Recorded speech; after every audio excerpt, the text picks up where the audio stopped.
participant means somebody actively does something. That's what it means to participate.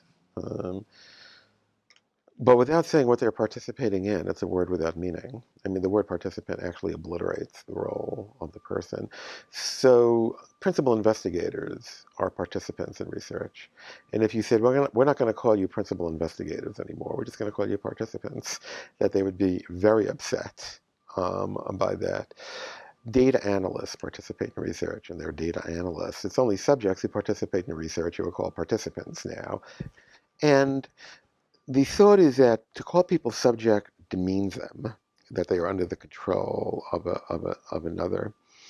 And assuming that that's true, this is exactly the problem with calling them something else, because it doesn't change what they are. That if subjects are demeaned, then participants are demeaned too. That it doesn't change what they actually do. It just disguises it. So we could stop calling people prisoners and call them participants in penal institutions, but it doesn't make them any less prisoners. Um, so it seems to me that the people who advocate this think that there's something shameful about research, that they are trying to disguise the fact that people are used to a means to an end. And I actually don't have a problem with that at all, as long as everybody knows what's going on, and everybody plays by the rules, that there were times when research is perfectly fine and people are used as a means to an end. But if you think that there's something wrong with the concept of subject, then you have to think that there's something wrong with research, that there's no two ways around it, and that what you have to do is hide. And we hide it in various ways, by the way. We call things like clinical trials, but it's clinical, and it's a trial. It's not actually research.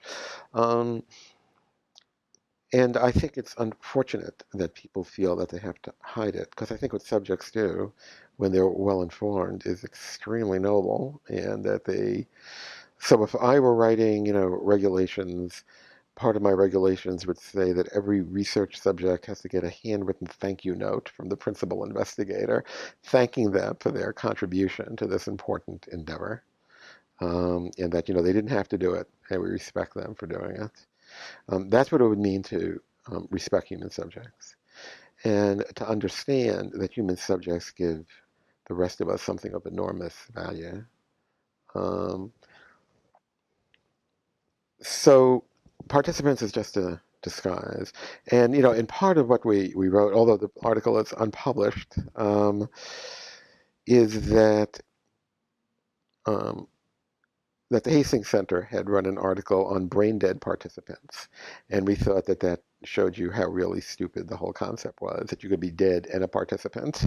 It's hard to think about the word participant meaning someone who's actively engaged in something you can do when you're dead, or when you're 1 day old, or